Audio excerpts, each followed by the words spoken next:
Arsenal finally beat Manchester City in a competitive game as Arsenal win the Community Shield. Yes, it was a draw, but we won on penalties, and that's the mental boost that we have got. We're going to dive right into this with my thoughts and my match reaction as a Gooner. So let's go, people. Come on.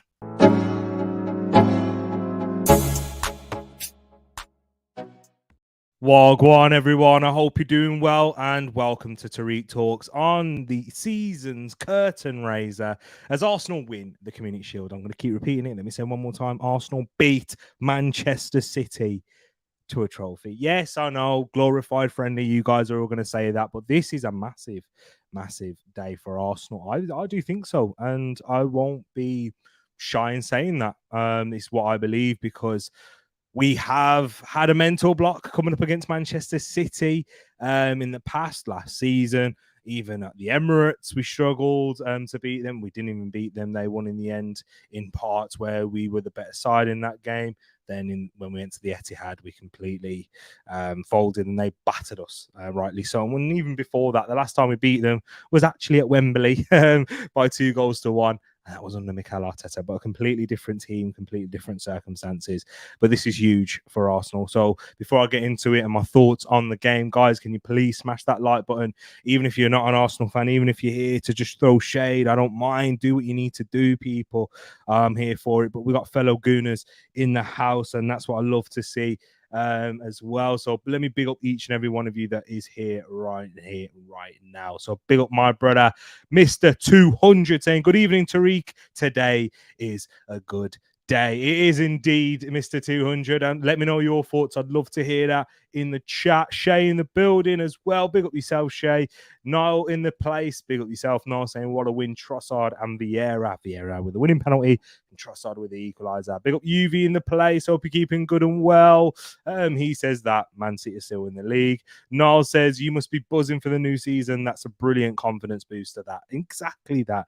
I am buzzing for the new season. I was before this game, and now I am even more. Let me know the audio sounds as well, people. I'm trying a different stuff. And Wesbird in the building saying good evening to Mr. T and all you gorgeous people, and listen to our Mrs. Wesbird and Mr. W as well by smashing the like button. Hope you're keeping good, Wesbird. Nice to see you in here, and let's get into it. As Arsenal 1-1, and it was a very interesting game, I would say. If you're a football purist, probably if you're a neutral, most likely you probably thought it was boring. Given how the game played out, it was a very tactical match as there wasn't a lot of pressing from both sides. Mainly Manchester City, they were pressing a lot when Arsenal had the ball in there. When they was trying to have build-up play, Man City were quite aggressive with theirs. But Arsenal was setting up with a bit of containment. And as City, trying to progress, Arsenal contained them very well in their 4-4-2, which converted to a 4-2-2-2 at times, and even a 4. And it was very, very varied. And I have to do a rewatch on that to look at it from the tactical perspective. But I did like how Arsenal set up into this game. So Man City dominated a lot of the possession. I'm just going to have a look at the statistics. Yep, they had 55% possession in the end, which in the first half, it was 62%. For them. So yeah, it felt like it evened out a little bit towards the second.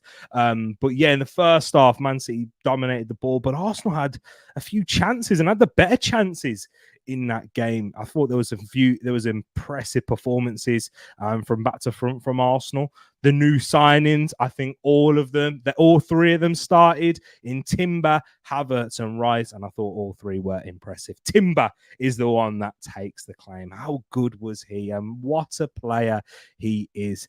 Edu and Arteta kind of spoke about getting players from Ajax, and they're the best team to buy from because they play a very similar way, follow similar traditions as the club in terms of their philosophy.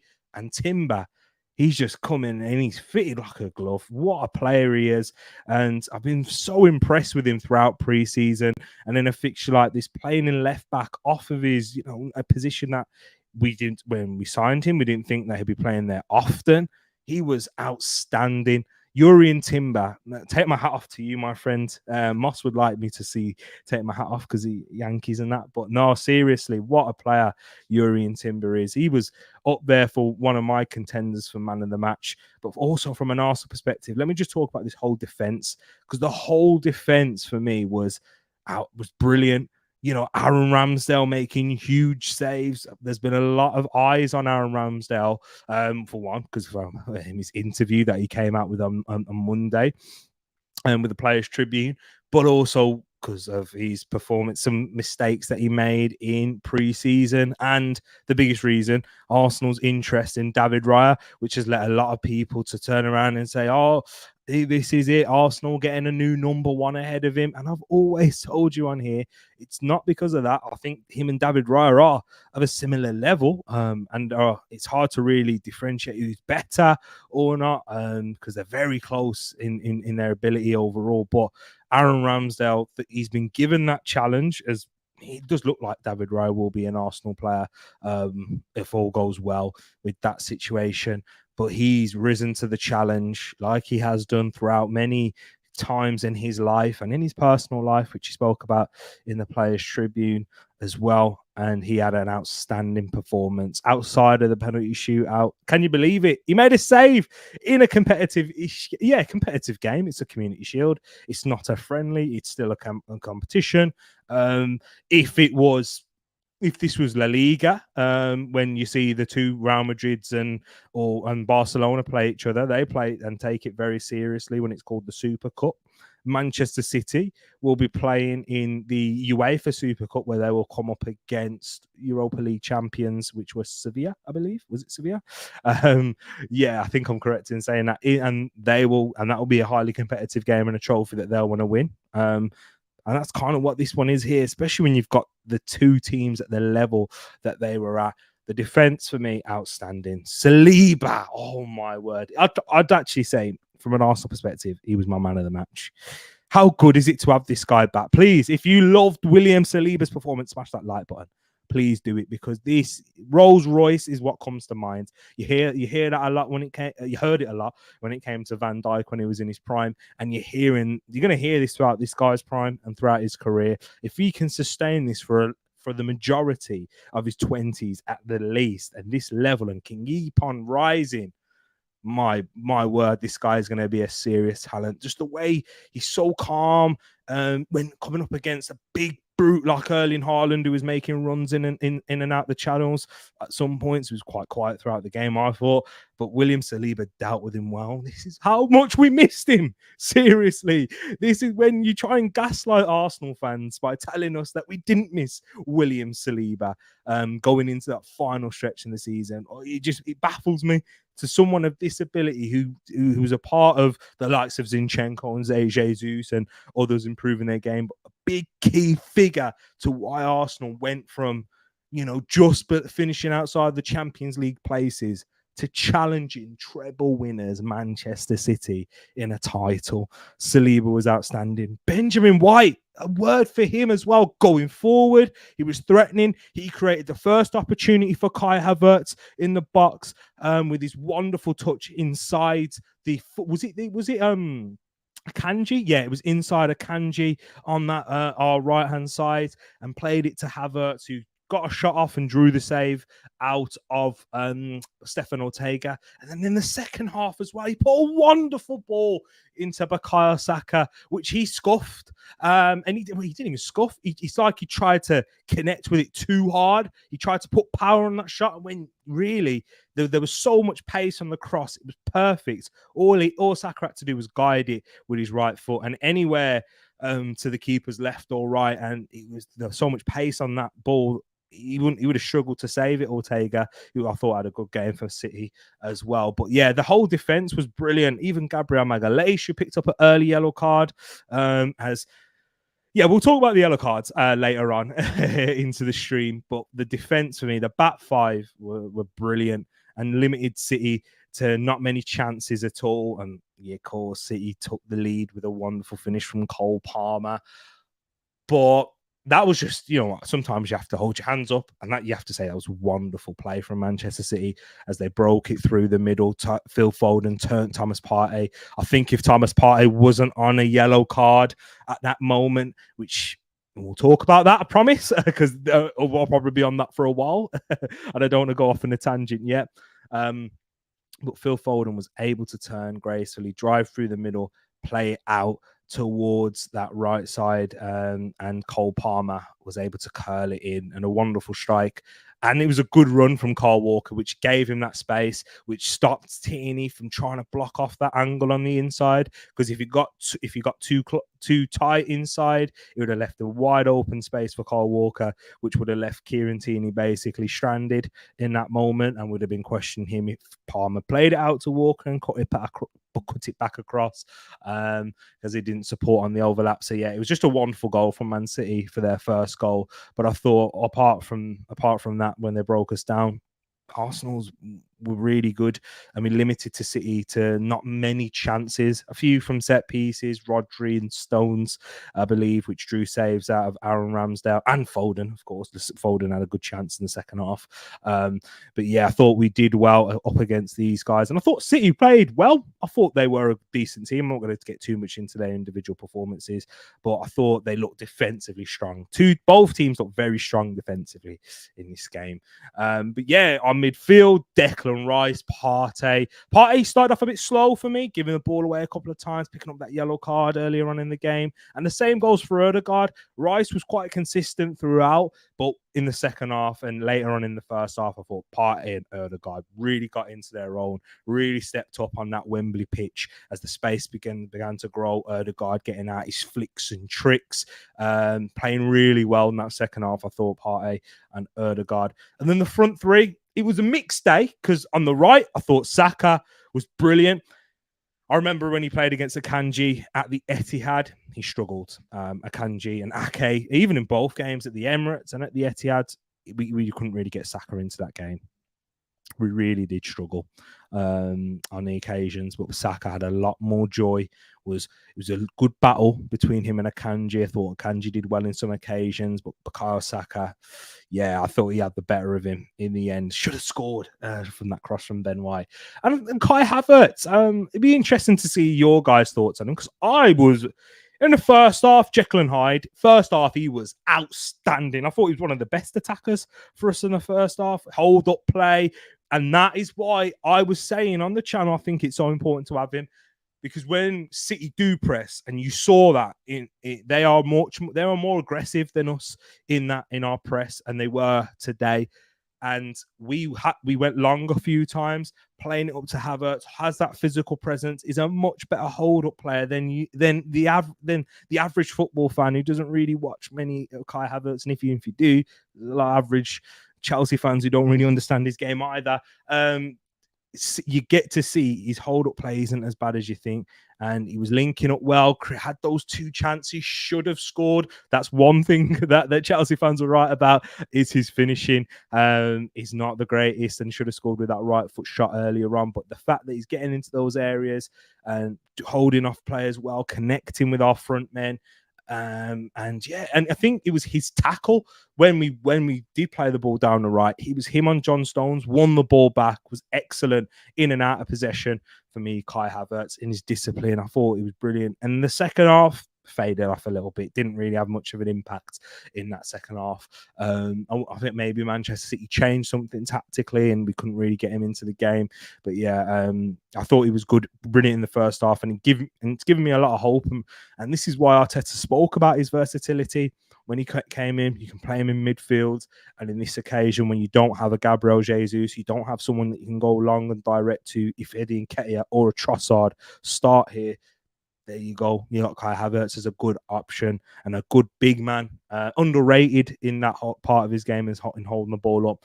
Gabriel Martinelli, didn't think he had his best game. I wouldn't have actually started Martinelli as well. I would have gone with Leandro Trossard, and I did in my preview, and he came on and had a obviously big impact on the game with scoring the goal. But I thought Trossard, when he came on, was causing so many more problems. His creativity, his composure to take that extra touch, commit the defender and pick out his man. There was a few occasions where he did 2 back heels. No, yeah, two. But yeah, he did 2 occasions where he had a nice little back heel to Smith Rowe. Thought they connected well on that left, but Trossard was the main man, and when he came off that bench, had a real impact and helped Arsenal get into the game as we were 1-0 down when he really got into it at that point. So overall, I thought it was an impressive performance tactically. There was some things that we can develop on and work on for sure.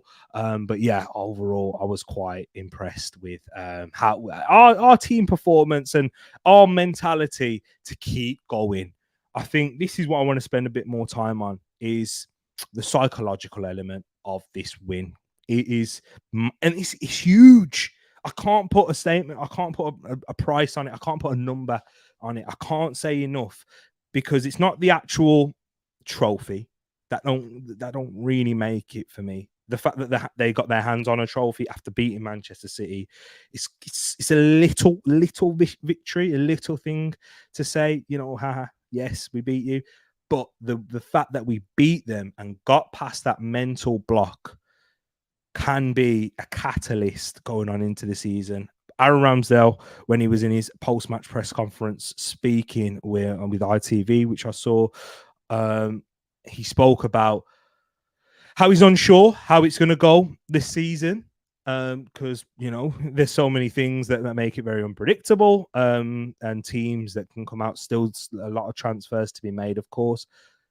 But the fact that we can take this on now, we know, and we believe that we can beat Manchester City, and we have something to come back. And even if we do go down against them in one of the games, we know now that we can come back and do it and get back into the game and beat them in a pressurized situation, which is by penalties. It is a win. In that, beating them by penalties. If we face them in the FA Cup or the Carabao Cup and it ends 1-1 and we go into extra time, we can do it. And we went over that, and we got the likes of Gabriel Vieira to score a penalty after his miss in New York against the red side of Manchester. It was quite big, I do believe, and that's what I'm really happy about, and that's where I got my biggest joy. And now that we can go into the season, I'm really looking forward to when we come up against Manchester City in the season at the Emirates. Do we play Manchester City at the Emirates first? You have to let me know in the chat, guys. But yeah, that one is going to be big when we do come up against them in the league. The players are going to be fitter. Manchester City, as I said, I thought they're impressive. The fact that they had not many games coming back from their treble-winning season, with playing, 3 games, 2 wins and a loss. Kevin De Bruyne got in his first minutes. He looked like he was, enjoying it as he's back to his best whenever he plays against Arsenal. But was big, definitely big performances. Who's your man of the match? Let me know in the chat, guys. As my man of the match, personally, I'm going to give it to William Saliba. But there's also other good candidates out there, and I'd like to hear your reasons. Timber's definitely a big shout. But big up to each and every one of you in the chat right now. Is there any more other topics I want to speak about before I get into it? Before I get into the chat? Yep. Okay, the yellow cards. Let me get into the yellow cards and how the referees we're going to referee the games for the rest of the season, apparently. So Thomas Partey picked up a yellow card in that first half he made a foul and then he kicked the ball away slightly. And this is a new rule that they've put in, and the commentators on the TV were talking about it a lot, that the PGMOL have spoken to clubs and come to the training ground and said, if you do the XYZ managers gesturing for yellow cards, like Arteta did, and picked up one, you are going to get punished for it. And kicking the ball away, anything to try and delay the restarts of games, there are going to be punishments. We saw the yellow card for Partey. We saw Odegaard have to wait 30 seconds before he could come back on, as it's a preventative measure to stop players going down to get an extra break, a tactical break, that we've seen more prominent since the COVID break, I'd say. But I thought Arsenal were harshly done by. Yes, it's hard to take off my Arsenal hat, especially when you're heating the moment. But I thought Manchester City, Rodri in particular, was probably one of City's best players. How many fouls he was making, how many times they were kicking the ball away, how many times they got away with it compared to us. Kai Havertz picked up a yellow card for a cynical foul, definitely a foul. But how many times did Rodri do that and didn't pick up a yellow card? It really frustrated me, that. And I hope I'm not talking about this so much when we get into the Premier League season against Manchester City, because they are the masters. They are the Pep Guardiola, ever since he's been there, and ever since Fernandinho stepped into that club, they know how to make those fouls early on, just enough where the referee doesn't see that it's a yellow card, even though everyone else in and around the stadium can see it's cynical enough. And yeah, it should be a yellow card, but they seem to get away with it. The fact Rodri doesn't have a yellow card next to his name after the amount of fouls he committed, let's have a look into it. I'm sure there's three fouls, and there was also almost about, I'd say, four. Yeah, I'd say there was four altogether, but the fourth didn't count for them. But yeah, 3 fouls, and he didn't pick up a single yellow card. And then Thomas Partey, he made one foul, picked up a yellow card. Kai Havertz, if you had a look at him, how many fouls did he make? 1 foul and picked up a yellow card. And yeah, of course, you're going to say, what about the positions of the pitch? Rodri made them in similar areas and still got away with it. Yeah, but I'm glad that we're not talking about and we're not fuming too much at the ref. But am I a big fan of those things being brought in? It's going to be take something to get used to. I'm for sure it ain't going to be easy. I can tell you that.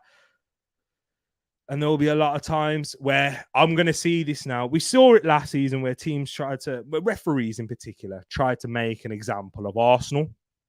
Whether it's crowding the referees, getting bookings in the Newcastle Oxford game, and it never really happened after that. I'm hoping if you're going to do it against us first game of the season, yeah, I'm hoping you carry it on. That's the only way to make it a fair competition, even if it's not a good rule, yeah. Then do it. And if players are struggling with it, we're going to see a lot more yellows and red cards. So for those of you who like a tipple by betting, I'm sure you'll probably make a bit more money by betting on who's going to pick up yellow cards. And then you'll make up money for sendings off as well. Managers, I think a lot more managers will get sent off today as soon as the pressure starts boiling. But Arsenal, let me say it one more time, beat Manchester City, as we are looking forward going into the Premier League season. If you haven't done so already, before we get in the comments, smash that like button. Big up to you all. Love to see you all in the chat. Moss saying, what a win mentality. Exactly. Huge boost for that. Moss says, Odegaard, Trossard, Saliba, brilliant. Timber, excellent. Why sub him? Yeah, because there was a bit of criticism being thrown at Tierney. Initially, I'll be honest, when I saw that goal, I thought, yeah, Tierney's fault. It's Tierney is the reason, is the one culpable for that goal. But when you watch it back again, they tried to play it out to the right. Declan Rice gets a nick onto the ball and it breaks through for Tierney, who's off balance. He tries to cut it out, plays it back to a Manchester City player inadvertently. And I think that's more unlucky, I would say, as you'll hear a lot of Man City fans and rival fans talk about how lucky he was to grab that equaliser. No, I think their goal was just as lucky as that it broke out to them from Tierney, to be quite honest. Because, yeah, Declan Rice got a nick onto it, took it out of a pathway of it going to Cole Palmer earlier on, but it still made his way out to him because, yeah, Tierney was just off balance in that moment. So I thought Timber, yeah, I'm sure as he gets more minutes, and now he's got more minutes, you'll see him play a lot more games. He did have a demanding role going up and down the pitch, and he was excellent throughout. So, yeah, if he was in that situation, maybe he would have still had heavy legs. So I think it's a good decision to sub him, even though he was playing well, just to get some fresh legs on that side. Let's have a look. Let's go, says Matt G. Let's go, indeed. Good evening to yourself, Mr. W. We've got Mr. and Mrs. W in the place. Love to see that. I feel bad for Ajax. Think we should give them another 30 million for Timber. Oh, what a player. And you know what? To get him for 35 million, up to 35 million, it might even be less than that in terms of the figures, but around that figure, 35 million pounds, is a steal. And oh man, he's even more impressive than I thought. I knew I was a bit skeptical, if I'm going to be quite honest, in terms of how much of an impact he could make in his first season coming from Ajax. Someone who excels in the ball at his feet, in possession, very cool, calm, collected, and he's quite a unique profile from a defender and how he plays and how he carries the ball out and passes, which is why he's one of the most highly sought after centre backs. And was even this season Bayern Munich after him. And Man United, Erik ten Hag, he was one of the first signings he wanted to bring to Manchester United. So, man, he's out of this world for that. He's going to be a serious player. And Zinchenko said in that interview he had with Rio Ferdinand, Timber, he could even be better than me. Guys, if Zinchenko's fit, who you starting? I know it's, you have to take into consideration he hasn't played a single game in pre-season. But Timber, after that performance, first name on a team sheet against Nottingham Forest, that is for sure. And what I will try and give a heads up for you, it's his first season in Premier League football. When he gets into those winter months, the November, the December periods, where we got a game every 2 days, it feels like every 2-3 days, and we'll maybe expect his performances to drop off slightly. Just managing that load, it's something different. A lot of players who come into the Premier League for the first time speak about that and how hard it is to get used to. So if you do see him fluctuate, be prepared for it. But let's be excited because he's still very young. How old is Jurrien Timber? And a fellow Christian as well. That's what I love to see. After with all his, if you haven't seen it on Twitter, guys, with all of his tweets, when he tweets out on a match day, he tweets out Bible scripture. You gotta love it. You gotta love it. Romans 8:31. Exactly. I can't remember it off by heart, but I read it earlier because every time he tweets on that, I always read it. But God, yeah, God, who can go against us when God's with you? Something like, I'm not even gonna say it, guys. I'll have to read it out. But yeah, you're in 22 years of age. Wow, 22. Jurrien Timber, still got this guy. What a player! Him, Saliba, Gabriel, Ben White. That defense, whoever you want to point behind them in Ramsdale or Raya, guys. Are you feeling it as well? I'm sorry if I'm shouting down the mic. Shay says, "Who is your man of the match?" Mine is Timber. So there's another Tim. I thought people would start going for Timber, and I can totally understand. Shay's gone for Timber. I've gone with Saliba. I thought it was outstanding. Timber in there for Moss too. Rambo. Timber is quality, says Mr. W. Indeed, he's out. He's crazy. That match confirming everything that we already knew. Saliba's back cost us the title. 100% agree with you, Steve. Big up yourself as well. When you see him come back and have such an impact against this level of opposition, and you've seen it having a massive impact against every other opposition and how we play, it's hard not to say that is the reason why we lost the title. Gabriel Jesus said it in an interview, and people try to rubbish him when they talk about nerves and that. When you've got Saliba at the back, did you see him like when he was at 1-0 and he was late on in the game about entering added time, and he starts dribbling with Kevin De Bruyne on it, and he's the last man. So if Kevin De Bruyne nicks it, he's in on goal, and you know how Kevin De Bruyne likes to do against us. But he was so calm, only man there, starts dribbling, takes it past, wins a free kick. You can't teach that. You cannot. How he shepherded the ball out of play with Julian Alvarez. I could speak about this guy so much. Saliba. I don't want to get into. I don't want to speak too highly. I don't want to get carried away. I'm trying not to. You guys probably think I already have, but I'm trying not to. So Wes Bird says, so important psychologically for the coming season that they didn't beat us over the 90 minutes. Exactly. If Arsenal would have lost this game, If Arsenal would have lost this game, a lot of our pessimistic Arsenal fans or rival fans would have said, look, you just cannot get beat City, can you? Any competition, any given, you can't do it. So now that what they'll try to spin is, oh, it's only the Community Shield. It don't really matter. Like, mate, we haven't beaten Manchester City. It matters. It really does. In a big occasion. When I say a big occasion, when all eyes are on you, It's the first game of the season. All eyes are going to be on this game. They played at an intensity where it mattered. Look at how Pep Guardiola was celebrating their goal. Look at Kyle Walker running around, giving it the all, arms out wide open. And even Hojlund, when he was getting substituted, throwing up his treble fingers and that. There's this rivalry. There is brewing. I don't think it's going to be as friendly as the Liverpool Man City one. There is going to be that heat involved, especially when we get back to the stadiums at Emirates, at Etihad, when there's going to be physical challenges. You've seen it with White and Grealish and Foden. That kind of, it always makes you think, what happened in that England camp in the World Cup, which forced Ben White to leave and go home early? What actually happened there? Is it something with Foden? We saw that towards the end of last season. Is it something with Grealish? I don't know. Ben White, although he doesn't watch football, certainly gets it. He does.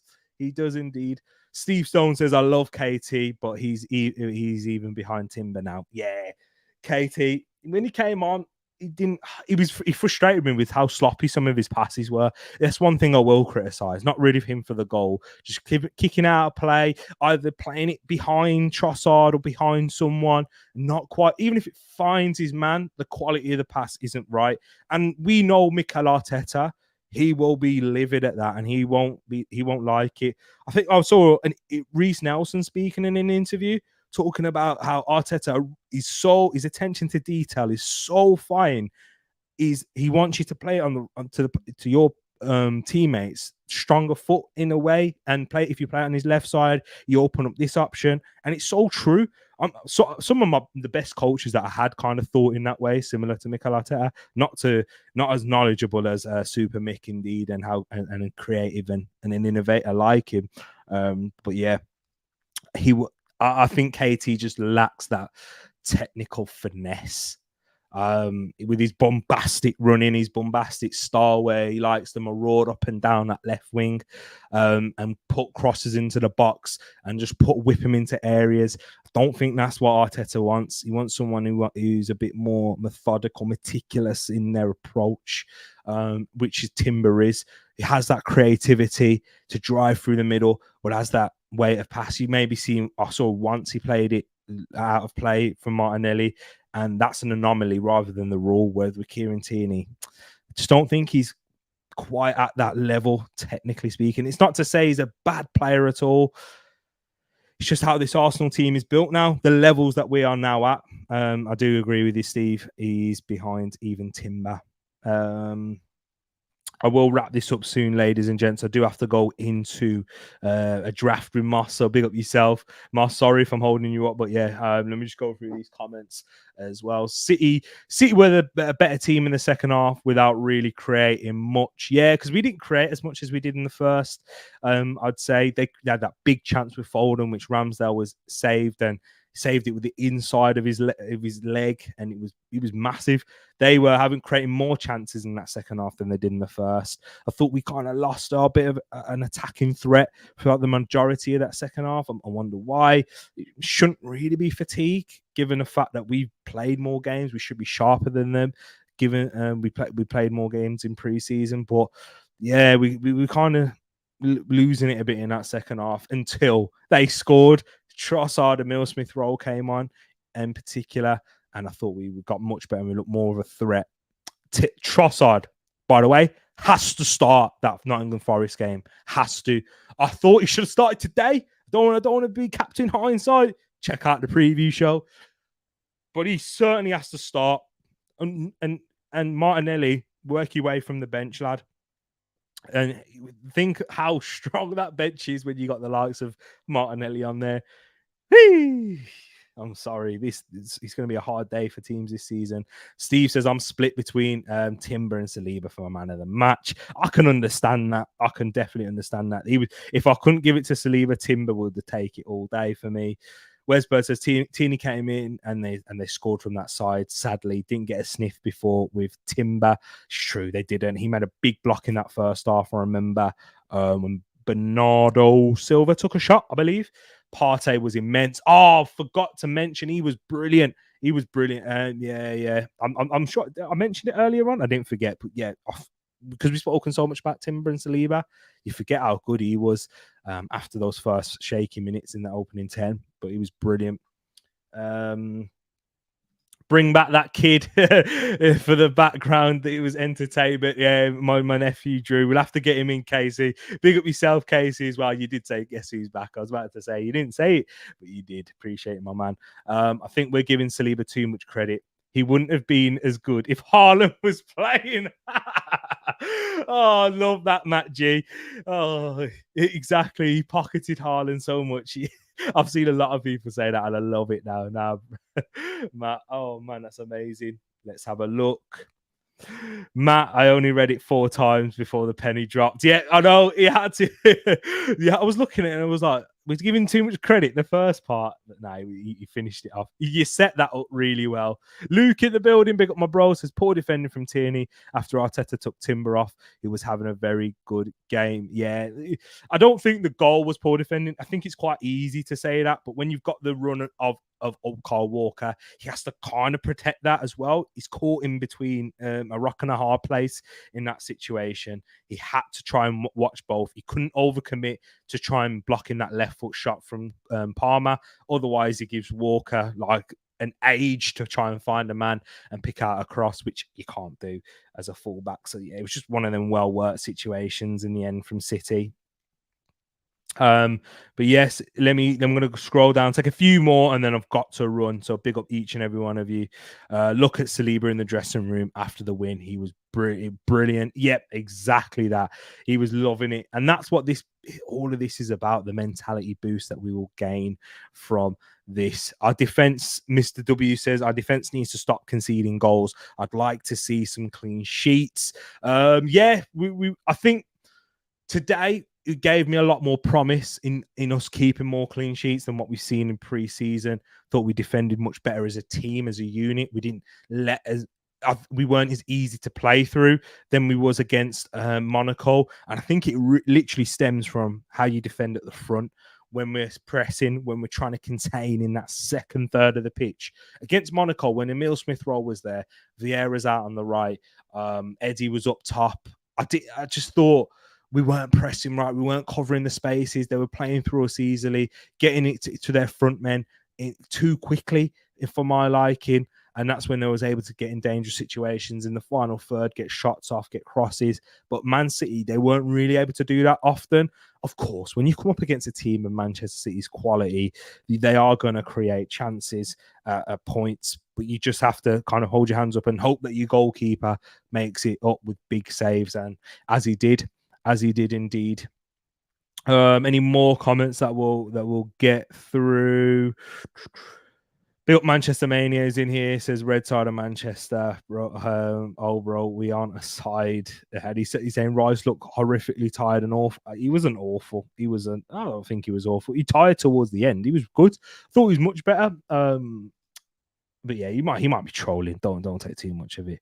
But built Mark in the place. It says Arsenal look decent, but I really think you guys are going to take a while to get gelled. I think Mark's got a good point when he says that. I think it will take us a bit more time to get into it a bit more in the season. We won't see our best performances yet, whilst we're still bedding in the likes of Rice, Timber, who looks like, well, not really Timber, but Rice and Havertz mainly. Whilst they find their feet, getting into the groove a bit more in possession and those things. So, yeah, our start of the season, it might not be as fast and as strong as we saw last, but that should hopefully mean the more players we've got in now, if we can start slowly getting there when we hit so that we can basically hit our peak in those key months, those playoff months. American sports, they have it a lot, but those playoffs times. But yeah, I'm gonna have to wrap it up here, people. I am gonna have to. I said I was gonna keep it brief. I'm 15 minutes late. That's how long I've got into it. But yes, love to you all, my brothers and sisters. I hope you all have a fantastic rest of your evening. I will be back here tomorrow. I will be doing a one to watch video. This is for all Premier League teams. So it's not just Arsenal, all Premier League teams. We've got a busy week coming up. So make sure you smash that notification bell if you haven't done so already to stay tuned with what's coming up on Tereak Talks. And hit that like button. It really does help the streams as well. And if you could just share it out to a friend or someone that you know, a fellow Gooner or a fellow Premier League football fan. Although I am an Arsenal fan, I do talk about a lot of Premier League content. So enjoy it. Arsenal beat Manchester City because we are top of the league. If you don't count AFC in Bournemouth, but we are top of the league, so we are top of the league. Take care, people. Good night.